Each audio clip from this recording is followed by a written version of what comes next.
అడవిలో చలి పులిలా వణికిస్తోంది. మంచుగాలుల ధాటికి పక్షులన్నీ తమ గూలలోనే ఉండిపోయాయి. పిచ్చుకగారాల పట్టి మీన చలి వల్ల బాగా జబ్బుపడింది. ఆ చిన్నారి శరీరం జ్వరంతో కాలిపోతూ వణుకుతోంది. అమ్మా, ఓ అమ్మా, ఈ చలి నా రెక్కలను చీల్చేస్తోందమ్మా. చాలా నొప్పిగా ఉంది, నేను భరించలేకపోతున్నాను. మీనా, నా బిడ్డ, నీ శరీరం నిప్పులా కాలిపోతోంది. హే భగవంతుడా, ఇంట్లో కనీసం ఒక్క మందు ముక్క కూడా లేదు. నేనేం చెయ్యాలి? రేణు కిటికీలోంచి బయటకు చూసింది. బయట మంచు మృత్యువులా కురుస్తోంది. ఆమె గుండె ఆగిపోయినంత పనైంది. కానీ ఒక తల్లి మమకారం ఆమెకు ధైర్యాన్నిచ్చింది. నా మీనా, నువ్వు ధైర్యం కోల్పోకు. నువ్వు గూటిలో దుప్పటి కింద దాక్కో. నేను ఇప్పుడే వెళ్తాను. అవసరమైతే పాతాళం నుంచైనా సరే నీకోసం మందు తీసుకుని వస్తాను. రేణు పిచ్చుక బయటకు రాగానే మంచు తుఫాను ఆమెను చుట్టుముట్టింది. ఎటు చూసినా తెల్లని మంచు, నిశ్శబ్దం మాత్రమే ఉన్నాయి. ఓ పైవాడా, ఇదేం పరీక్ష? నా రెక్కలు గడ్డగట్టుకుపోతున్నాయి. కానీ నేనిక్కడే ఆగిపోతే నా బిడ్డ బ్రతకదు. బాలు అన్నయ్య ఇల్లు దగ్గరలోనే ఉంది. బహుశా ఆయన మనసులో కొంచెం దయ ఉంటుందేమో. మరోవైపు బాలు మరియు గౌరీ తమ వెచ్చని ఇంట్లో అగ్గిమంట దగ్గర కూర్చుని వేరుశనగలు తింటున్నారు. వాహ్, బయట అందరూ చనిపోతుంటే మనం ఇక్కడ హాయిగా ఉన్నాం. చూసావా గౌరీ, నేను ఎంత బలమైన ఇల్లు కట్టానో? ఖచ్చితంగా నిజం చెప్పారు. తెలివైన పని అంటే ఇదే. ఇప్పుడు బయట వడగళ్ళు పడినా రాళ్లు పడినా మనకేంటి? అప్పుడే తలుపు మీద ఎవరో మెల్లగా తట్టిన శబ్దం వినిపించింది. అరే, ఈ తుఫాను రాత్రిలో ఎవరు చావడానికి వచ్చాడు? ఏంటి రేణు, ఎందుకంత అల్లరి చేస్తున్నావు? అన్నయ్య, నా ప్రపంచం కూలిపోతోంది. నా పువ్వులాంటి బిడ్డ మీనా చావు బతుకుల మధ్య పోరాడుతోంది. నాకు జ్వరం తగ్గించే ఆ మూలిక ఎక్కడ దొరుకుతుందో దారి చెప్పండి. ఒక తల్లి ఒడిని నింపండి అన్నయ్య. జీవితాంతం మీ రుణం ఉంచుకుంటాను. అరే చిన్న పిచ్చుక, దానికి మేమేం చేయాలి? మేమిక్కడ విశ్రాంతి తీసుకుంటున్నాము. ఇప్పుడు నీ కష్టాల కోసం మా ప్రాణాలను పణంగా పెట్టాలా? వెళ్ళు, ఇక్కడి నుండి వెళ్ళిపో. ఆ మూలిక ఎక్కడ దొరుకుతుందో మాకు తెలీదు. వెళ్ళు, మా సమయాన్ని వృధా చేయకు. వారు రేణు కన్నీళ్లను పట్టించుకోకుండా ఆమె మొహం మీదే తలుపు వేసేశారు. రేణు మనసు ముక్కలైంది. కానీ ఆమె ఓటమి ఒప్పుకోలేదు. ఆమె తరబడుతూ పావురం ఇంటికి చేరుకుంది. రేణు పరిస్థితి చూసి వారి మనసు కరిగింది. పావురం, అన్నయ్య, నాకు సహాయం చేయి. లేకపోతే నా బిడ్డ. రేణు సోదరి, నీ కన్నీళ్లు తుడిచేసుకో. నేను నీతో వస్తాను. మనమిద్దరం కలిసి వెతుకుదాం. ఒక అన్నయ్యగా నిన్ను ఒంటరిగా వదిలేయలేను. అవును సోదరి, నువ్వేం భయపడకు. నా భర్త ఆకాశమంతా వెతికి అయినా సరే ఆ మూలికను పట్టుకొస్తారు. వారందరూ ఆ మంచుగాలులను లెక్క చేయకుండా బయలుదేరారు. ఒక అడవి నుండి మరో అడవికి ప్రతి పొదను, ప్రతి చెట్టును వెతికారు. కానీ ఫలితం లేకపోయింది. ఆశలు సన్నగిలుతున్న సమయంలో వారికి చలిలో వణుకుతున్న ఒక ముసలి కాకి కనిపించింది. రేణు మరియు పావురం ఆమె దగ్గరికి వెళ్లారు. అమ్మా, ఇంత ప్రాణాంతకమైన చలిలో మీరిక్కడ బయట ఎందుకు కూర్చున్నారు? మేము చాలా ఇబ్బందుల్లో ఉన్నాము. నా కూతురు అనారోగ్యంతో ఉంది. మేము మూలిక కోసం వెతుకుతూ ఇక్కడికి వచ్చాము. మాకు ఏ దారి కనిపించటం లేదు. బిడ్డా, ఒక తల్లి బాధను నేను అర్థం చేసుకోగలను. నువ్వు నిరాశ చెందకు. ఇక్కడికి కొంచెం దూరంలో ఉన్న మర్రి చెట్టు మీద పింకీ ఉంటుంది. ఆమె మనసు చాలా పెద్దది.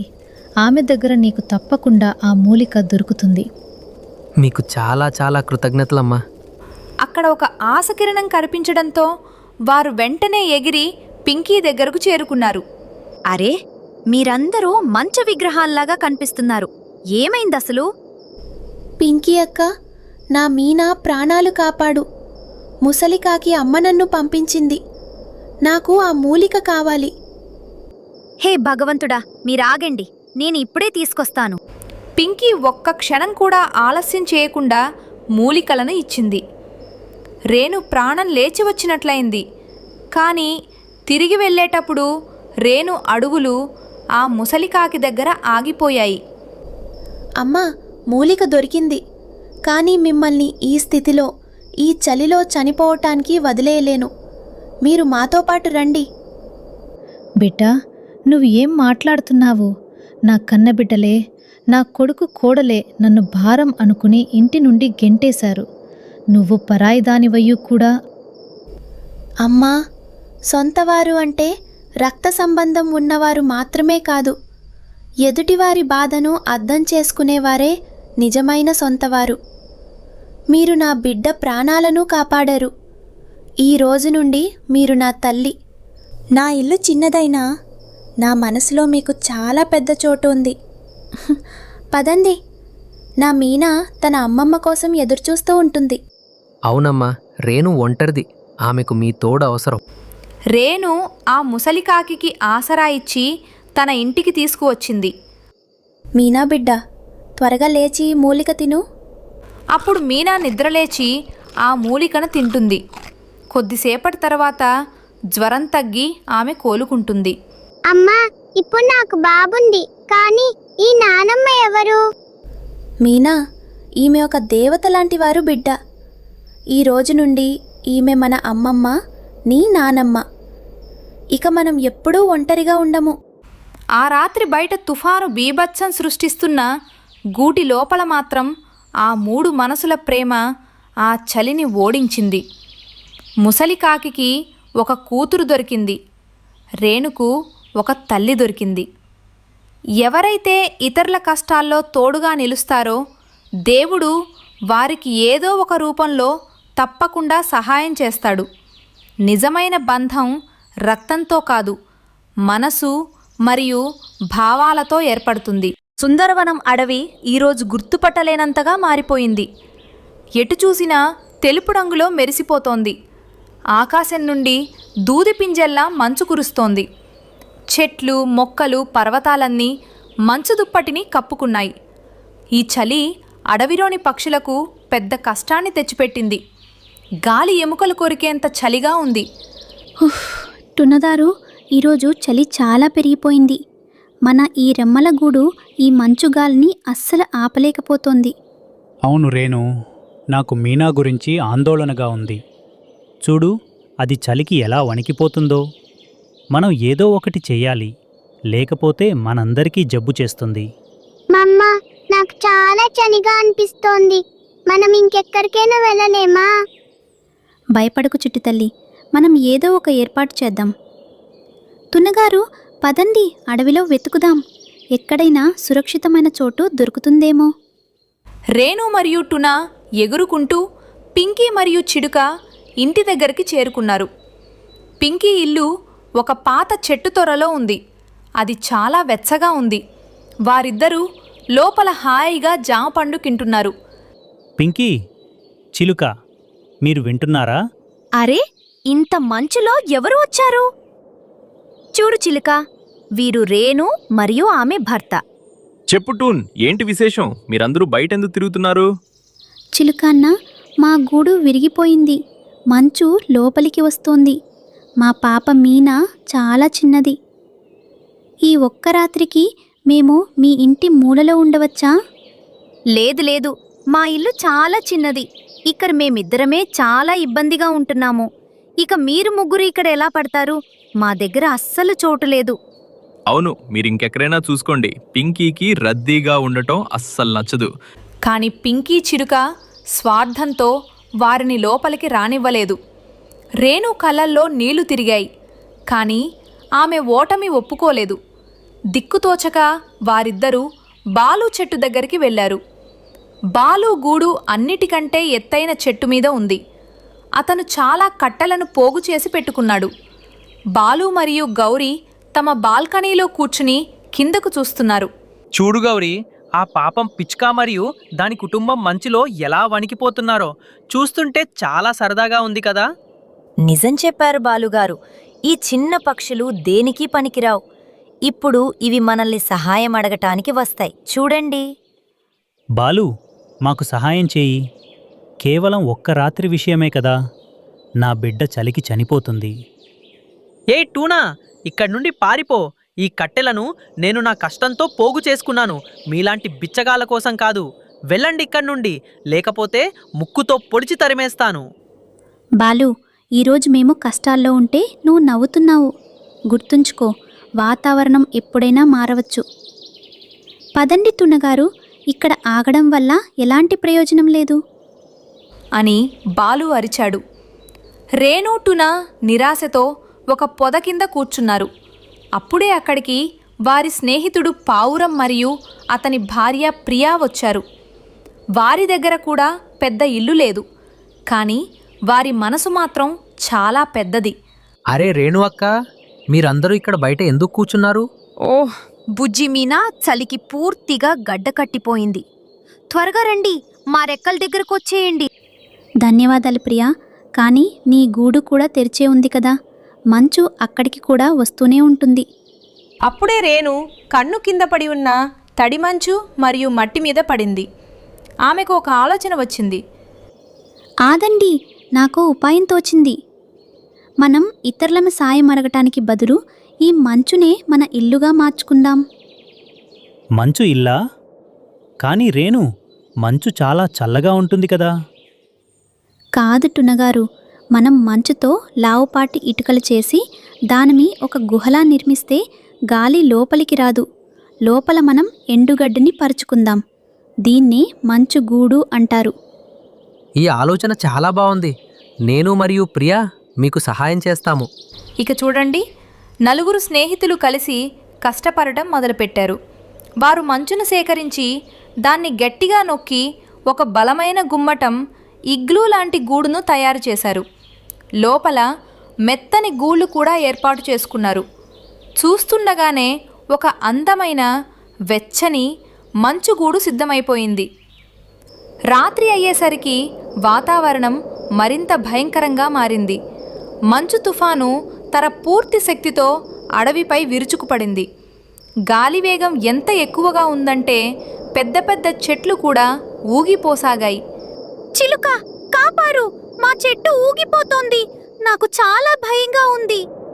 ఇప్పుడు మనం దీన్ని వదిలేసి బయటకు వెళ్లాల్సిందే, లేకపోతే మనం ఇందులో నలిగి చనిపోతాం. పారిపో పింకీ, పారిపో. గాలిదాటికి పింకీ ఉన్న చెట్టు విరిగి ముక్కలైపోయింది. మరోవైపు ఎత్తైన చెట్టు మీద ఉండటం వల్ల బాలుగూడు గాలికి నేరుగా గురైంది. గౌరీ, మన గూడు ఇప్పుడు ఎప్పుడైనా విరిగిపోవచ్చు. ఇప్పుడు మనం ఏం చేద్దాం? బాలుగారు, చెట్టు కొమ్మ విరిగిపోతోంది, పారిపోండి. బాలుగూడు మొత్తం విరిగిపోయి కింద మంచులో పడిపోయింది. వారి గర్వం వారి గూడుతో పాటే ముక్కలైపోయింది. వారందరూ ఒక చెట్టు కింద చేరి ఏడవడం మొదలుపెట్టారు. అడవి అంతా హాహాకారాలు విన్నంటాయి. కానీ రేణు, టునా, పావురం మరియు ప్రియా తమ మంచుగూడులో సురక్షితంగా వెచ్చగా ఉన్నారు. అప్పుడే వారికి బయట నుండి ఏడుపు వినిపించింది. తున్నగారు, విన్నారా? ఎవరో ఏడుస్తున్నారు. ఎవరికో సహాయం అవసరమని నాకు అనిపిస్తోంది. బయట తుఫాను ఉంది రేణు, వెళ్ళడం చాలా ప్రమాదకరం. వద్దు, మనం ఎవరిని చావుకు వదిలేయలేము. రేణు మరియు టునా బయటకు వచ్చి చూశారు. పింకీ, చిలుక, బాలు మరియు గౌరీ చలికి వణుకుతున్నారు. త్వరగా రండి, అందరూ మా మంచు గూడులోకి వచ్చేయండి. అక్కడ సురక్షితంగా ఉంటుంది. రేణు, నువ్వు మాకు చోటిస్తావా? నేనైతే నిన్ను చూసి ఎగతాళి చేశాను. ఇది పాత విషయాలు గుర్తు చేసుకునే సమయం కాదు బాలు. ప్రాణాన్ని కాపాడుకోవడం అన్నిటికంటే ముఖ్యం. త్వరగా కానివ్వండి. వెంటనే పక్షులన్నీ పరిగెత్తుకుంటూ రేణు తయారు చేసిన ఆ వింత ఇంట్లోకి వెళ్ళాయి. లోపల వాతావరణం బయటికంటే పూర్తిగా భిన్నంగా ఉంది. శరీర వేడి మరియు ఎండుగడ్డి ఆ మంచుగూడును చాలా హాయిగా మార్చేశాయి. మరుసటి రోజు ఉదయం సూర్యుడు ఉదయించేసరికి తుఫాను శాంతించింది. బంగారు ఎండ మంచుపై మెరుస్తోంది. పక్షులన్నీ సురక్షితంగా ఉన్నాయి. బాలు మరియు పింకీ కూడా ఇప్పుడు మారిపోయారు. రేణు, నన్ను క్షమించు. నేను స్వార్థంతో మిమ్మల్ని వద్దన్నాను, కానీ నువ్వు ఈరోజు మా ప్రాణాలు కాపాడావు. నేను కూడా చాలా తప్పు చేశాను. నాకు నా ఎత్తైన ఇల్లు మరియు శక్తి మీద గర్వం ఉండేది. కానీ ఈరోజు నాకు అర్థమైంది, అసలైన శక్తి సహాయం మరియు ఐకమత్యంలో ఉంది కానీ ఎత్తైన చెట్టులో కాదు అని. నువ్వు నిజంగా గొప్పదానివి రేణు. అవును రేణు, నీ మనసు ఈ మంచు కంటే కూడా చాలా నిర్మలమైనది. ఒలే! ఇప్పుడు మనమందరం స్నేహితులం. చూశారా స్నేహితులారా, ఈ మంచుగుండు కేవలం మంచుతో మాత్రమే కాదు, మన ప్రేమ మరియు ఐకమత్యంతో కూడా నిర్మించబడింది. అక్షరాలా నిజం. ఈ శత్రువు లాంటి వాతావరణం మన అందరినీ ఒకటి చేసింది. రేణు తెలివితేటలు మరియు దయ కేవలం తుఫానును మాత్రమే కాదు, తన శత్రువులను కూడా స్నేహితులుగా మార్చాయి. ఇప్పుడు అడవిలో అందరూ కలిసి సంతోషంగా ఉన్నారు. దూరంగా ఉన్న ఒక దట్టమైన అడవిలో శీతాకాలం పరాకాష్ఠకు చేరుకుంది. ఆకాశం నుండి దూది పింజల్లా మంచు కురుస్తోంది. చల్లని గాలులు బాణాల్లా గుచ్చుకుంటున్నాయి. అదే అడవిలోని ఒక పాత ఎండిపోయిన చెట్టుపై రేణు పిచ్చుక కట్టుకున్న ఒక చిన్న విరిగిపోయిన గూడుంది. రేణు ఒంటరిది కాదు, ఆమె దగ్గర ఈ ప్రపంచంలోనే అత్యంత విలువైన వస్తువుంది. అదే ఆమె గుడ్డు.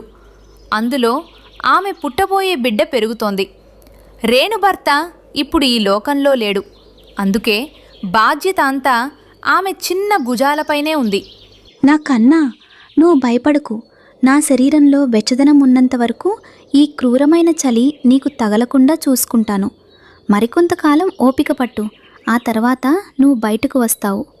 రేణు పరిస్థితి చాలా దయనీయంగా ఉంది. గూడు చాలా చోట్ల విరిగిపోయింది. చలిగారులు నేరుగా లోపలికి వస్తున్నాయి. అకస్మాత్తుగా వాతావరణం బీభత్సంగా మారింది. ఒక మంచు తుఫాను అడవి వైపు రావడం మొదలైంది. ఓ దేవుడా, ఈ తుఫాను నా గూడును ఎగరగొట్టేలా ఉంది. గూడు పడిపోతే నా గుడ్డు పగిలిపోతుంది. నాకు సహాయం కావాలి. నేను నా స్నేహితుడి దగ్గరకు వెళ్ళాలి. రేణు తన గుడ్డును జాగ్రత్తగా ఒక మూరన పెట్టి సహాయం కోసం బయలుదేరింది. మొదట ఆమె తన పాత స్నేహితుడు పావురం మరియు అతని భార్య ప్రియా దగ్గరకు వెళ్ళింది. వారి గూడు పొదల్లో సురక్షితంగా ఉంది. పావురమన్నయ్య, ప్రియా అక్క, మీరు లోపలే ఉన్నారా? దయచేసి నాకు సహాయం చేయండి. నా గూడు విరిగిపోయేలా ఉంది. నా గుడ్డు ప్రమాదంలో ఉంది. నా గుడ్డుతో కలిసి కొద్దిసేపు ఇక్కడ ఉండవచ్చా? అరే రేణు, ఇక్కడ ఎంత తక్కువ చోటుందో నీకు కనిపించటం లేదా? మేమిద్దరమే ఇక్కడ చాలా కష్టంగా సర్దుకున్నాం. ఇక ఈ తుఫాన్లో మేము ఎలాంటి ముప్పును కొని తెచ్చుకోలేము. అవును రేణు, ప్రియా చెప్పేది నిజమే. నువ్వు వేరే ఎక్కడికైనా వెళ్ళు, మా దగ్గర నీకోసం ఎలాంటి చోటు లేదు. రేణు కళ్ళల్లో నీళ్లు తిరిగాయి, కానీ ఏడవడానికి సమయం లేదు. అక్కడి నుండి ఆమె చిలుక మరియు పింకీల ఇంటికి వెళ్ళింది. వారు ఒక చెట్టు తొర్రలో వెచ్చగా నివసిస్తున్నారు. చిలుక అన్నయ్య, పింకీ, నాకు కొంచెం చోటు ఇవ్వండి. నేను ఒక మూరన ముడుచుకుని కూర్చుంటాను. నా గుడ్డును కాపాడండి. బయట చాలా మంచు కురుస్తోంది. రేణు, నువ్విక్కడికెందుకొచ్చావు? నీ రెక్కల వల్ల చల్లని గాలి లోపలికొస్తోంది. ఇక్కడి నుండి వెళ్ళిపో, మా నిద్ర పాడు చేయకు. ప్రతి ఏటా మీ పిచ్చుకలకి ఇదే నాటకం అయిపోయింది. వెళ్ళు రేణు, ఇంకెక్కడైనా చూసుకో. ఇక్కడ గుంపులు కట్టుకు. రేణు మనసు విరిగిపోయింది. వేసవిలో తనతో కలిసి పాటలు పాడిన స్నేహితులే ఈరోజు తనను గుర్తించడానికి నిరాకరిస్తున్నారు. ఆకలి, చలితో ఆమె శరీరం మొద్దుబారిపోతోంది. దారిలో దొరికిన ఒక మొక్కజొన్న పొత్తును తన శక్తి కోసం దాచుకుంది. అప్పుడే ఆమెకు తన పాత శత్రువులు బాలు మరియు అతని భార్య గౌరీ ఎదురయ్యారు. బాలు అన్నయ్య, గౌరీ అక్క, మన మధ్య పాత గొడవలు ఉన్నాయని నాకు తెలుసు. కానీ ఈరోజు ఒక తల్లిగా మిమ్మల్ని వేడుకుంటున్నాను. నా ఇల్లు విరిగిపోయింది. మీరు నాకు సహాయం చేయగలరా? చూడు గౌరీ, అడవిరాణి రేణు ఈరోజు భిక్ష అడుగుతోంది. సహాయమా? మేము అది కూడా నీకు సహాయం చేయడమా? సహాయం అంటే నువ్వు మాకు ఏదైనా ఇస్తేనే మేం చేస్తాం. అరే, నీ దగ్గర ఆహారం ఉందిగా, ఇటు ఇవ్వు, అది మాకిచ్చేయి. రేణు ఏదైనా అర్థం చేసుకునే లోపే బాలు ఆమెపై దాడి చేసి ఆమె దగ్గర ఉన్న ఆ చివరి ఆహారాన్ని కూడా లాక్కున్నాడు. ఇక ఇక్కడి నుండి పారిపో, ఈ గింజ ఇప్పుడు మాది. నువ్వు, నీ గుడ్డు ఎలాగూ ఈ చలిలో బతకలేరు. అలాంటప్పుడు ఈ తిండిని వృధా చేయడం ఎందుకు? మీరింత నిర్దయులుగా ఎలా ఉండగలరు? దేవుడు మిమ్మల్ని క్షమించడు. రేణు పూర్తిగా నిరాశతో తన గూటికి తిరిగి వచ్చింది. కానీ గాలికి గూడు ఎగిరిపోయింది. గుడ్డు మంచులో పడి ఉంది. లేదు నా బిడ్డ, నీకు ఏమీ అవ్వనివ్వను. రేణు వెంటనే తన గుడ్డును కాళ్ళతో పట్టుకుంది. అడవిలో ఇప్పుడు ఆమెకు ఎవరూ లేరు. అడవి చివర ఒక రైతు ఇల్లు ఉందని ఆమెకు గుర్తొచ్చింది. ఇంకొంచెం, మరికొంత దూరం అంతే. ఓ దేవుడా, నా బిడ్డను కాపాడు. మనుషులు దయాగుణం కలవారని ఆమె విన్నది. ఇక చేసేది లేక తన చివరి శ్వాస వరకు పోరాడాలని నిర్ణయించుకుని ఆ ఇంటి వైపు ఎగిరింది. మంచు తుఫాను ఆమెను వెనక్కి నెడుతున్నా ఒక తల్లి మమకారం ఆమెను ముందుకు నడిపించింది. ఇంటి తలుపు దగ్గరకు చేరేసరికి రేణు కళ్ళు బయలు కమ్మాయి. ఆమె గుడ్డు మంచులో పడిపోయారు. రేణు స్పృహ కోల్పోయింది. కొద్దిసేపటి తర్వాత రైతు భార్య రాధ కట్టెల కోసం బయటకు వచ్చి మంచులో పడి ఉన్న పిచ్చుకను గుడ్డును చూసింది. అయ్యో, ఈ చిన్న ప్రాణి ఇంత చలిలో పాపం గడ్డ కట్టిపోయింది. ఇదేంటి, ఒక గుడ్డు కూడా ఉంది. రాధ వెంటనేనే వారిని తన చేతుల్లోకి తీసుకుని ఇంట్లోకి తీసుకెళ్ళింది. అక్కడ మంట వెలుగుతోంది. రేణుని గుడ్డును వెచ్చదనం కోసం పొయ్యి దగ్గర ఉంచింది. రేణు కళ్ళు తెరిచి చూసేసరికి తన గుడ్డు సురక్షితంగా ఉందని, తాను ఒక వెచ్చని గదిలో ఉన్నానని గ్రహించింది. నేను ఎక్కడున్నాను? నా గుడ్డు ఎక్కడా? భయపడకు నన్న పిచ్చుక, నువ్వు సురక్షితంగా ఉన్నావు. ధన్యవాదాలు. మీకు చాలా చాలా కృతజ్ఞతలు. అడవిలోని జంతువులే నన్ను వెలివేశాయి, కానీ మీరు నాకు కొత్త జీవితాన్ని ఇచ్చారు. చలి ముగింపు కాలం గడిచింది. రైతు ఇంట్లోని వెచ్చదనం, ప్రేమ అద్భుతం చేశాయి. రేణు ప్రాణాలకు తెగించి కాపాడుకున్న ఆ గుడ్డు పగిలి అందులో నుండి ఒక చిన్న అందమైన పిచుక బయటకు వచ్చింది. రేణు దానికి మీనా అని పేరు పెట్టింది. మీనా తన తల్లి రేణులాగే అందంగా, చురుగ్గా ఉండేది. అమ్మా అమ్మా, చూడు, నేను ఎంత ఎత్తుపై ఎగరగలను. ఇంకా ఈ ఇల్లు, ఈ తోట ఎంత అందంగా ఉన్నాయో. మనం మళ్ళీ అడవికి ఎందుకు వెళ్ళడం లేదు? బిడ్డ, ఈ ఇల్లు మనకు గుడిలాంటిది. ప్రపంచం మనల్ని వద్దనుకున్నప్పుడు ఇక్కడే మనకు ఆశ్రయం దొరికింది. ఇప్పుడు వసంతకాలం వచ్చింది. మంచు కరిగిపోయి అంతటా పూలు పూశాయి. రేణు, మేనా అడవికి వెళ్ళేవారు. కానీ సాయంత్రానికి రైతు ఇంటి వద్ద ఉన్న తమ గూటికి తిరిగి వచ్చేవారు. ఒకరోజు అడవిలో ఆహారం కోసం వెతుకుతుండగా వారికి బాలు, గౌరీ, పావురం మరియు ప్రియా కనిపించారు. వారి పరిస్థితి చాలా దారుణంగా ఉంది. తుఫాను రాత్రి వారి ఇళ్లను నాశనం చేసింది. వారు ఆహారం కోసం అలమటిస్తున్నారు. అరే, అటు చూడండి, అది రేణునా? ఆమెతో పాటు తన కూతురు కూడా ఉందా? వారు ఎంత ఆరోగ్యంగా, ఎంత సంతోషంగా కనిపిస్తున్నారు. అవును, మేము ఇక్కడ ఒక్కో గింజ కోసం అలమటిస్తున్నాము. మేము చాలా పెద్ద తప్పు చేశాము. కానీ రేరిపై రేణు వారిపై పగ తీర్చుకోలేదు. ఏమీ అనలేదు. గర్వంగా తన బిడ్డను తీసుకుని ఆకాశంలోకి ఎగిరిపోయింది. అమ్మా, వాళ్ళు మనల్ని అలా ఎందుకు చూస్తున్నారు? వీళ్ళు నీ స్నేహితులా? వీరే నాకు నేర్పించారు, నిజమైన స్నేహితులు ఎవరో కష్టాల్లోనే తెలుస్తుందని. పద మీనా, మనం ఇంటికి వెళ్దాం. రాధకాకి మన కోసం నీళ్లు పెట్టి ఉంటుంది. బాలు, గౌరీ మరియు మిగిలిన వారంతా సిగ్గుతో తలదించుకున్నారు. ప్రకృతి అందరికీ లెక్క సరిచేస్తుందని వారికి అర్థమైంది. అమ్మా, నేను పెద్దయ్యాక నీలాగే అవుతాను. ధైర్యవంతురాలిగా మరియు దయాగుణం ఉన్నదానిలా. నా ముద్దుల మీనా, ఎప్పుడూ గుర్తుంచుకో, కష్టాలు వస్తుంటాయి, కానీ ప్రేమ మరియు ధైర్యంతో మనం ఏ తుఫానునైనా గెలవవచ్చు. చెడుకు చెడుతో సమాధానం చెప్పకూడదు. మన అభివృద్ధి మరియు సంతోషమే వారికిచ్చే గొప్ప సమాధానం.